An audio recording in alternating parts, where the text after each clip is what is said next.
Have you ever wondered what is worse? Losing everything all at once or losing it little by little, without realizing that you are being torn apart? She never saw it coming, but I did, and I made sure not to look away. My name is Lara. I am 34 years old, have a meticulous mind and an unforgiving memory. For 2 years, I made a woman who swore she had control over her life begin to doubt her own sanity. Not with yelling, not with violence, but with silence. With small distortions of reality that made her ask herself, did I leave this here? Or I swore I locked that door. But before you judge me, you need to understand, I wasn't born this way. This revenge didn't come out of nowhere. It was built like a puzzle, piece by piece, after someone took from me what I loved most and laughed at my pain as if it were entertainment. It all started 3 years ago. I was a college psychology professor, married to Gustavo for 5 years. Our marriage wasn't perfect, but I trusted him, and I trusted even more the person I considered my best friend, Verena. Intelligent, charming, the kind of person who could walk into a room and change the mood. She was my coworker, my confidant, my soul sister, and she knew everything. I knew I had been trying to get pregnant for months. I knew I was in an emotionally fragile moment. I knew Gustavo was acting strange, and yet, she slept with him. I discovered it in such a cruel way that even today, when I close my eyes, the scene tears me apart inside. His cell phone ringing while he was taking a shower. A short, to-the-point message, almost too cynical to be real. Today was more intense than yesterday. I already miss it. V. At that moment, I didn't cry. I froze. Her name flashed across the screen as a reminder that, deep down, the world is ruled by betrayal.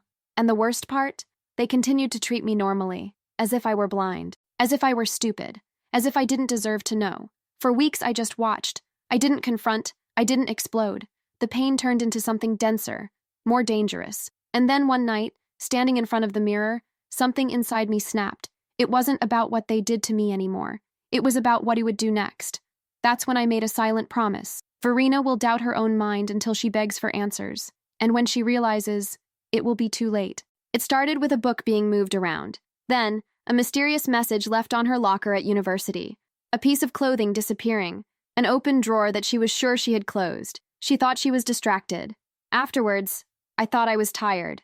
And little by little, she began to fear that she was going crazy. But that was just the beginning. And if you think that was cruel, wait until you hear what came next. Verena always knew how to charm a room. She was the kind of woman who knew where to put her hands, how to tilt her head at just the right time, how to laugh in moderation so as not to seem vulgar, but still seductive. She knew exactly who she was, and more importantly, the effect she had on people, including my husband. The betrayal, as I said, was not explosive. It was like a slow gas leak, invisible, silent, until everything exploded. The day everything changed for me was a random Tuesday, rainy, gray.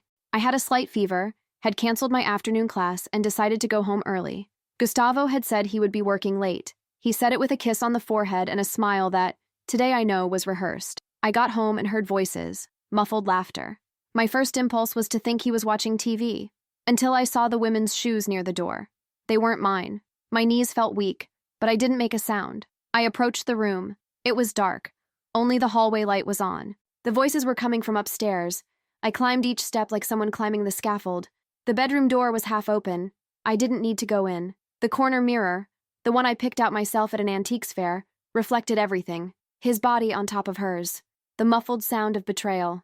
And the detail that killed me. Her laugh. She laughed, as if it were a game, as if I were the joke. My vision went blurry. I don't remember crying, screaming, or making a scene. I just walked down the stairs, out the front door, and sat in the car. Inside, I cried, but not as a victim. It was a cry of transition, of those who bury a part of themselves to make room for another, colder, more precise.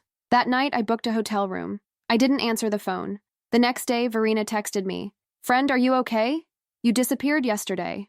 Mother's daughter." She even had the audacity to call me friend. That's when I realized she didn't feel guilty. She didn't have any regrets. And that was the spark. Verena was brilliant. She was highly sought after in academia. She loved to be applauded, praised, and validated. But she was also obsessively controlling. She wanted to control everything. What her students thought, her image on social media, and what her colleagues thought of her. So, what would happen if this woman started to lose control of her own mind? I had the knowledge. I had the time. And now, he had the reason. I started slowly. The following week, I went to the university early before everyone else. I had access to the building because of an old extension project. I went into her office, shuffled papers, and rearranged the order of the books. Nothing major, but enough for her to realize something was wrong. In the afternoon, she called me in the hallway. "Lara, did you see if anyone had messed with my room? My doctorate documents were out of place." I feigned surprise. "No, but sometimes we do things automatically, right?" She laughed, nervously. The next day, I replaced her mug with an identical one, but with a slightly cracked handle. She broke the handle in the middle of class, spilling coffee all over her papers. 2 days later, I left a post-it note in her handwriting that said, "Remember the date," stuck to the inside of my locker. No date, no context. That's it. She stood still for a few seconds. Then she turned pale. But what really shook her was when a student commented out loud, "Teacher, you said the test was next week, but yesterday you wrote that it was today." She froze. She smiled weakly. "I must have gotten confused." And that's when everything started to fall apart. She began obsessively writing everything down, double-checking doors, reviewing slides before class as if her life depended on it. I noticed, and I wrote down every reaction. She thought she was going crazy, but I was just being led, like a little mouse in a maze I had painstakingly constructed. And the cruelest? She still called me friend. He still trusted me. But that was about to change. In the following months, Verena still maintained a semblance of normality. It was like fine china, beautiful from a distance, but full of cracks if you knew where to look. And I knew. Each week I added a new layer of doubt to her mind. Small sabotages, so subtle that no camera would catch them. A slide swapped in his presentation at the International Symposium. An email sent to students with the wrong dates. Typed from her computer on her IP with the same vocabulary she used. I knew how she thought. I knew her tics, her patterns, her habit of using ellipses instead of full stops. I copied everything, and when she tried to justify the mistake, it sounded like a hasty excuse, like someone trying to cover up a cognitive flaw. Over time, looks began to change. Colleagues began to speak more quietly when she entered. Some students whispered in the hallways, until a director commented, in front of me, during a college event, "Verena has been shining less lately, don't you think, Lara?" I pretended to be sorry. "She's been having a hard time, I think. Maybe she's just overwhelmed."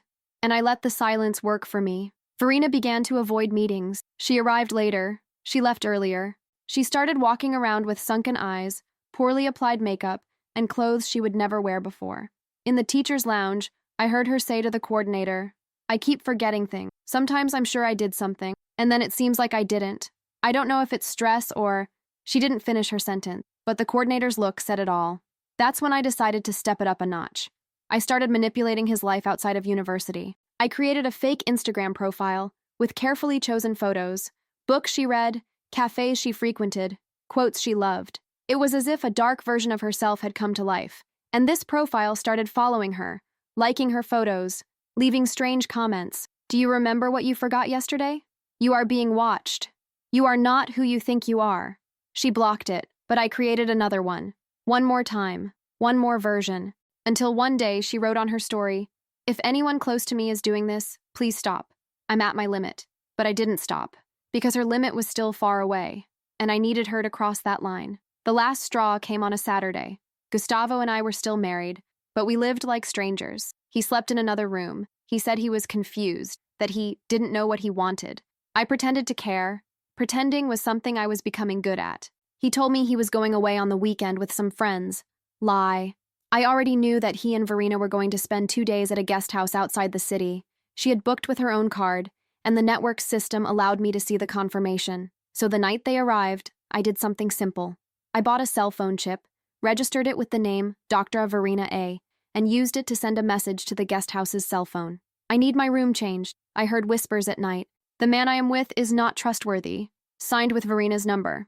When she came down the next morning for breakfast, she was greeted with awkward smiles and sidelong glances. The manager discreetly pulled her aside and asked if she was okay. Gustavo, lost, asked what was happening. She, terrified, denied everything. But the damage was done. Even after proving that the message had not come from any registered device, doubt had set in. On his return to the city, he walked away. He said he was concerned about her instability. And me? I just said, "Sometimes our brain plays tricks on us. Maybe it needs help."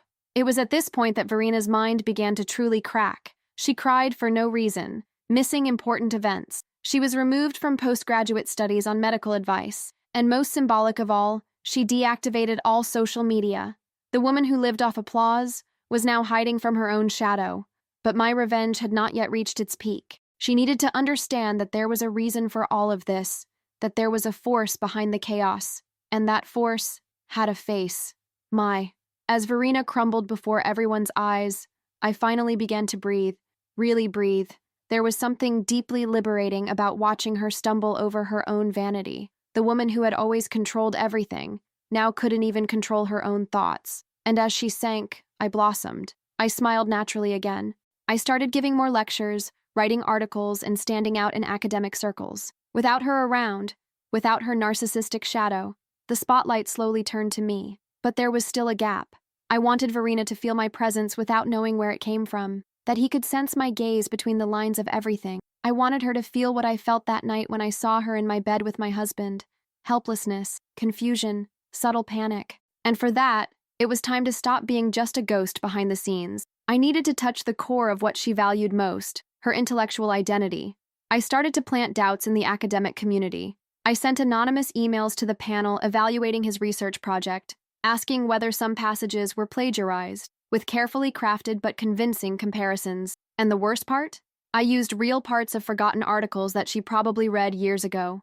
When she was called to give explanations, she broke down. She said she would never copy anything, that everything was hers, but his word was no longer enough, because the truth was already contaminated.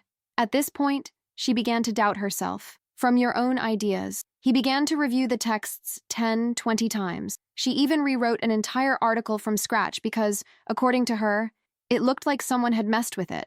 But it wasn't someone, it was me. And I didn't even need to be physically present anymore. She already carried my presence within her own paranoia. That's when I decided it was time to play deeper. I visited Verena's mother's house, under the pretext of delivering a forgotten gift from the time when we were close. Her mother, always kind, welcomed me with a smile. Verena's been missing, hasn't she? She's been so tense. She said she's afraid she's developing something serious. Early onset Alzheimer's, maybe? My heart sinks. It hit me like a punch in the gut, and at the same time like a trophy. I was getting it. But her mother was such a sweet woman. I had to force a lump in my throat to respond. She needs support now, maybe some distance. She's always been very demanding of herself. I planted another seed, and days later she called me, her voice trembling. Lara, do you have some time? I don't know what's happening to me anymore. I'm forgetting too many things. I dreamed that someone was messing with my things, and when I woke up, they were really out of place. Silence. Do you think I'm getting sick? It was the first time she had vocalized this to me, and I smiled, inside. But my response was soft, full of false empathy. Verena, sometimes the mind gives you signs, and ignoring those signs can be dangerous. Have you considered seeking professional help? She cried on the other end of the line, and I listened to her like a good friend would. After that day, she started calling me more frequently. He told disconnected stories. He said he heard footsteps inside the house, even with the doors locked. He once sent me a desperate message. I swear someone is breaking in here, Lara, but there's no sign of a break-in. She installed cameras, alarms, changed the lock, did everything right, but I always found a way to appear without being seen. How? Simple. Verena's brother, an electronics technician whom she herself had dismissed years ago for not being up to the task, was an old acquaintance of mine.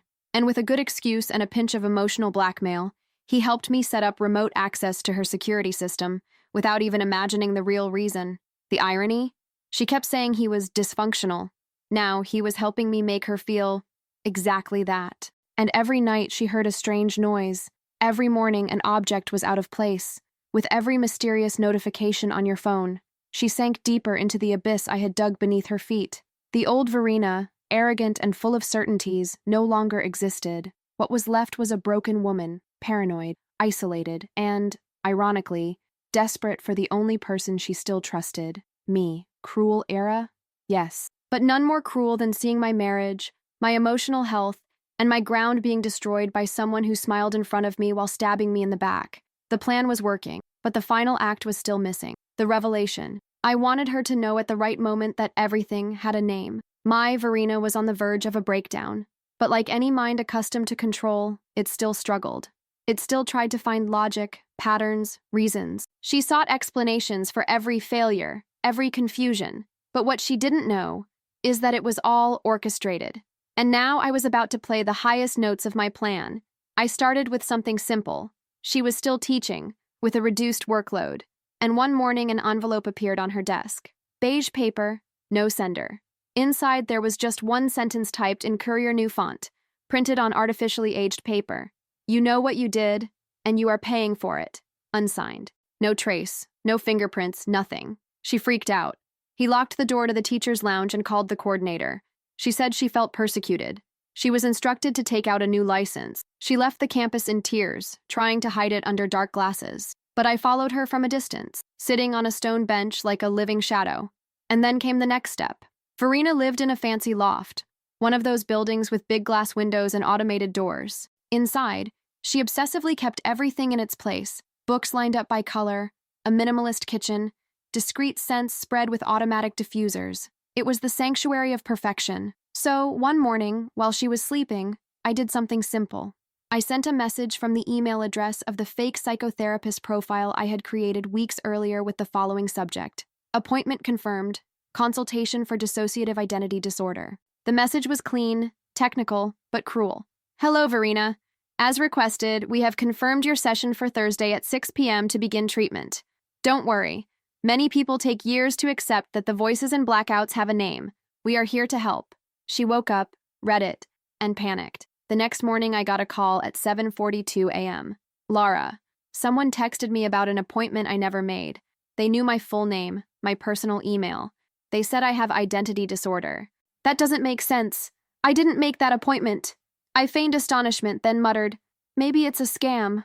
Or, Verena, did you do this at some point and forget? Silence, far away, painful. No, I mean, I don't know. The sound of her breathing cut through me like a dull blade. And that very day, I began leaving subtle traces in her apartment. One day, an earring was missing. In the other, the landline phone rang and no one answered. Then a magazine appeared on her coffee table, an old issue, marked with post-its she'd never put up. And one detail, one of them said, by hand, with my handwriting perfectly imitated, "You're forgetting again." She took all this to the police, registered report. But there was no sign of a break-in, nothing concrete, no cameras captured anything, because the sensors and angles had been altered with the help, unknowingly, of his brother. The police officers began to look at her with pity, with doubt, like someone analyzing someone with gentle, growing delusions. And the most diabolical thing, no one confronted her. They just listened to her, with compassion. It was a mirror of what I experienced. When I told her how I felt, when I said something was wrong between my husband and my best friend, everyone looked at me like I was overreacting, as if he were too sensitive, too insecure, too imaginative. Now it was her turn to experience the taste of invalidation. But I still wasn't satisfied.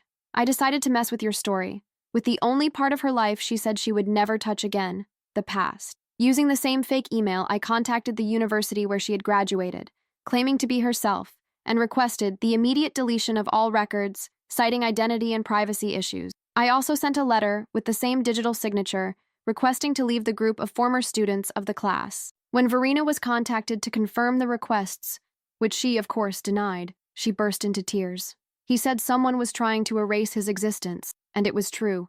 That's exactly what I wanted. Delete it. Not only of my life, but of the image of perfection that she carried like a trophy. That's when it broke. During a particularly cold night, he called me. She cried nonstop. Her voice was choked, fragile, so different from the proud woman she had been before. Lara, I'm afraid of myself. I'm afraid of doing things that I won't remember later. I'm seeing myself from the outside, you know? Sometimes I think I'm not me. She was falling apart, and still she saw me as a refuge. I looked at the wall in front of me and imagined his face distorted with fear. Then I whispered, Verena, if you can't trust yourself anymore, maybe you need to let someone else take over. She was speechless. Then she hung up. In that moment, I knew she had hit rock bottom. And now, it was time to turn on the light and show that all along I had been sitting in the dark, waiting for her to arrive. Up until now, I had been subtle. My revenge was made of silences, of absences, of small cracks in perception. But now she needed to feel the impact.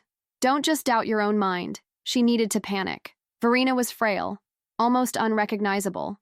She no longer dressed with the same care and no longer frequented the cafes where she liked to be seen. His eyes were sunken, with purple circles under them, and the lost look of someone who sees shadows even during the day. And yet, she still sought rational explanations. I tried to investigate, consult doctors, therapists. I wanted to regain control, but control was exactly what I had taken from her. It was time to let her realize that there was something, or someone behind it all. But, of course, without knowing exactly who. I had a package delivered to the reception of her building. Inside was a flash drive. She hesitated for 2 days before entering it into the computer. In it, a single video. No title, no audio. The image, a section of the building's own security camera, showing her leaving home at 3:17 in the morning, with an apathetic expression, like a sleepwalker. She didn't remember that, not even from that day. She became desperate. He called his mother crying. He called the psychiatrist. He finally reached me, his voice cracking. Do you think I could be losing total control? Like, doing things in my sleep? Really freaking out? I paused. Then I took a deep breath. Verena, you trust me, don't you? She replied, you are the only person I still trust. At that moment, I confess, something inside me trembled. Not out of regret, but because I was finally sure that victory was absolute. Not only was she broken, but she had chosen to lean on the very hand that was pushing her into the abyss. In the following days, the signs intensified. I used the building's intercom system to simulate nighttime calls. The phone rang twice, then hung up, always at 2:44 in the morning. I created a new email profile, and this time I sent her snippets of old conversations between us that she didn't remember. You said that yesterday, remember? The message was accompanied by a fake print, with altered metadata. Everything seemed real. And then, finally, she gave in. She was voluntarily admitted to a nursing home for 2 weeks. The report was inconclusive. Acute dissociative stress, with indications of an episodic outbreak. In practice, it was like saying, there's something wrong, but not even the doctors can explain it. Perfect. As she temporarily disappeared from public life, I began to move my pieces for the final act. I had already regained my space at the university, gained prestige on social media, published articles, invitations to lectures.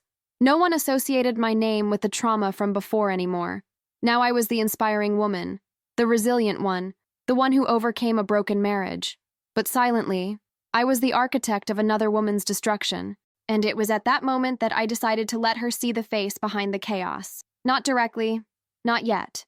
I organized an online conference with other professors to present new research on collective memory and modern gaslighting. It was the ideal theme. Verena, even though she was fragile, watched as a spectator, at the invitation of a colleague who had no idea how much he was involuntarily participating in my plan. In the lecture, I presented several cases, some real, others based on my revenge, describing how the subtle manipulation of reality could lead someone to doubt themselves, to the point of collapse. I talked about changes in familiar environments, about subliminal stimuli, about how a close friendship could become the most precise weapon of mental destruction. As I spoke, I saw the list of participants. Verena was online. I continued. And in the end, when I opened it up for questions, no one spoke for long seconds, until a window appeared. Verena A. raised her hand. I authorized it. She couldn't formulate a question. His voice broke. The camera was off, but I could feel his breathing. She stammered, That you described happens to me. And he fell silent. Nobody understood, but I do. I understood every choked syllable. She had understood. I didn't know who yet, but I knew it wasn't crazy, that there was a method, a brain behind the terror. And for the first time since it all began, she was truly afraid, not of herself, but from something external. And that is what brought me the deepest satisfaction. Transform her internal fear into conscious fear. What Verena doesn't know yet. The end is closer than you think, and the face of her nightmare is about to appear before her. The conference was the first spark. Verena listened to my lecture on psychological manipulation, and even without mentioning names, dates, or places, I saw in her eyes, when I met her again a few days later, that something inside her clicked. As if finally she realized that she wasn't crazy, that there was method, that there was someone. But that brought no relief. It brought terror, because now, knowing that it wasn't madness, the monster took shape. And worse, it could be closer than she imagined. She started looking for clues. He went through emails, old papers, social networks. He started contacting people he had distanced himself from again. But there was something she would never consider, that I was behind it. After all, Who would be by her side in crises? Who heard your cries? Who took care of her during the falls? You. So when she made an appointment to meet me for coffee, eyes puffy, shoulders hunched, I knew the moment had arrived. We met in a secluded coffee shop, like the ones she used to love before she became a ghost of herself. She arrived first. She sat in silence. I arrived a few minutes later, dressed in black, a discreet blouse and neutral makeup. As always, invisible, harmless, but with control of the whole scene. She stared at me as if searching for something in my face. Lara. Hi, Vey. Are you better? She hesitated. Then she asked directly, Do you think I'm crazy? I fell silent, so I replied with restrained sincerity.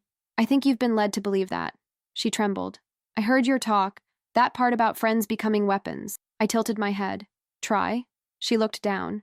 You spoke like someone who had already done that. A shiver ran through my body. She was closer than ever. And then, without her realizing it, I left the first real clue. I slid a small envelope under the table without saying a word. She hesitated. Then she opened it. Inside, a single photo. From her cell phone. From 3 years ago. It showed the screen with the message to Gustavo, the one she sent on the day of the betrayal. The message, Today, was more intense than yesterday. I already miss it. V. Verena turned pale. How do you have this? I leaned my body slightly, my eyes fixed on hers, because that was the day it all began. She dropped the photo as if it burned her skin. You knew. From the beginning. I saw you. In my room. In the mirror. My voice came out low, cold. No tears. No pain. Only the naked truth, finally revealed. She couldn't breathe. Her hands were shaking. You did all this? I gave a slight smile. Not one of mockery, but of acknowledgement. Do you really think you would forget books? Change dates? Write to yourself on post-its? Do you think outbursts come with that precision? She started to cry. There, before me, the woman who had destroyed my life now lay in ruins, but by the truth, not by madness. Why? Why didn't you tell me anything? Why didn't you face me? Because you didn't deserve confrontation. You deserved doubt. You deserved to feel what I felt. Invisibility, powerlessness, the desperation of screaming for help and no one believing you. You and Gustavo smiled as you killed me in silence. I just returned the kindness. She screamed just once, weakly, desperately. People looked, but no one intervened. She stood up, trying to maintain her dignity. But she fell back down on her butt. It was then that she understood. Her fall was not physical. It was existential. Before leaving, he looked at me with something I never imagined seeing in his eyes. Dread. Not from me, but what I was able to do with her. Without raising my voice. Without pushing. Without touching. She stumbled out of the coffee shop. On the way out, she bumped into a lady and dropped her bag. And I stood there, alone, with a cold coffee in front of me. And the mind is hotter than ever. I had finished what I started. She knew. The world didn't need to know. Because the greatest revenge is not when everyone sees the punishment. It's when only the person feels it and carries it alone forever. After that day, Verena disappeared, deactivated all social networks. He left his position at the university under the pretext of mental health concerns, canceled your participation in events, lectures, congresses. He disappeared from the photos, from the circles, from public memory. But I saw her, not directly. I followed between the lines, for her name being left out of guest lists, for articles that were rejected due to lack of methodological clarity, by the mother, who once commented on a social network, some silent wounds take a lifetime to heal. Verena had nowhere else to run, because it wasn't just the world she lost. She had lost herself. And me? I didn't laugh. I didn't celebrate.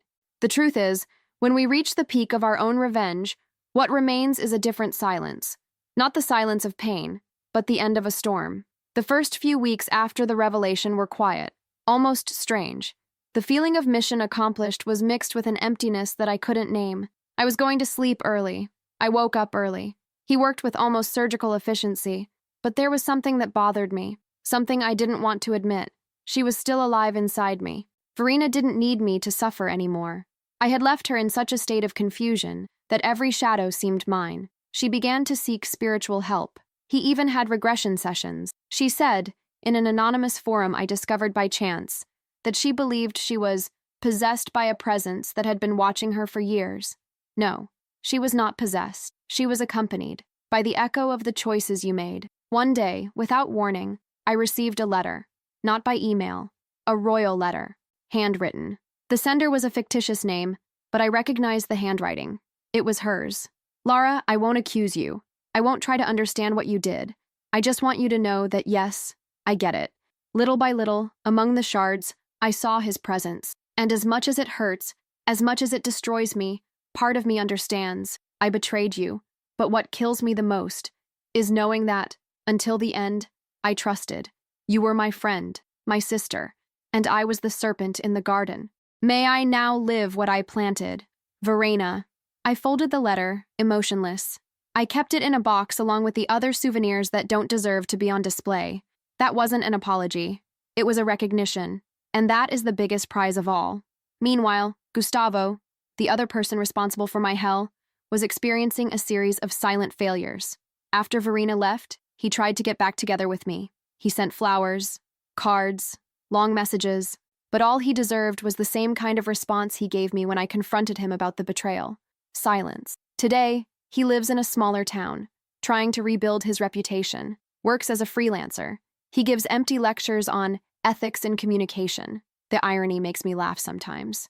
He didn't build anything else stable, because whoever builds on lies always lives on hollow stilts. As for me, I followed. I did a master's degree. I won prizes. I launched a book that, although I never mentioned names, told in metaphors everything that happened. The Non-Existent Woman, that was the title. Between the lines, I talked about how to dismantle someone with the power of words, doubt, and a broken mirror. The book became a quiet success. Some people said, that would make a movie. Others asked me if it was autobiographical. I just smiled. And every night when I close my eyes, I don't see blood. I don't see any screams. I see the reflection of a woman who rebuilt herself, on top of the ruins of another. The revenge is over, but her echo lives on. And sometimes, all we need is for the one who hurt us to hear that echo, forever. There is no manual for what comes after revenge. No one teaches you what to do when the pain that has moved you for years finally goes silent. There is no roadmap for the days following the silent victory. Just silence. I remember the first time I realized this. I was on the balcony of my house, with a hot tea in my hand, looking at the horizon without thinking about anything specific, and I realized there was no one to hate at that moment. Verena was gone. Gustavo was a shadow of what he once was. The past was in its rightful place. But inside me, something new was emerging. It wasn't happiness. It wasn't his fault either. It was a strange kind of bitter peace. The one that only those who have seen the worst of themselves know, and decided to embrace it until the end. Today, I look back with the clarity of someone who has walked a path they never imagined they would follow, and I don't regret it. But I don't brag either, because revenge has an addictive taste. The taste of taking justice into your own hands when the world turns a deaf ear. But it also comes at a price. You become something you have to learn to live with, every day. Verena did not return to the academy. I heard that she now lives in a small town, close to the border where no one knows her. Gives private lessons. She crochets according to a former colleague. She, who lived on stage, now lives in the shadows. And me? I move forward. I still teach. Lectures. And when I look into the eyes of a student with a lost look, betrayed by someone I trusted, I see a reflection of what I once was. And sometimes, just sometimes, I tell a story, not with names nor dates, but with truths, about a woman who had everything taken away, and instead of screaming, he built a maze. About a woman who made another woman look in the mirror and ask, is it me or am I going crazy? And that, in the end, left that question unanswered. Because deep down, doubt is eternal, and the most perfect revenge is the one that doesn't end when it's over, but when the other person no longer knows where their pain begins and where your guilt ends. And now you might ask me, was it worth it? There is no single answer, but I can tell you, Verena never slept in peace again. And I finally sleep. Maybe that says it all. Or maybe say nothing. And that's good, because the moral of my story, it was never to comfort. It was to remember that sometimes the worst madness is to think that there are no consequences.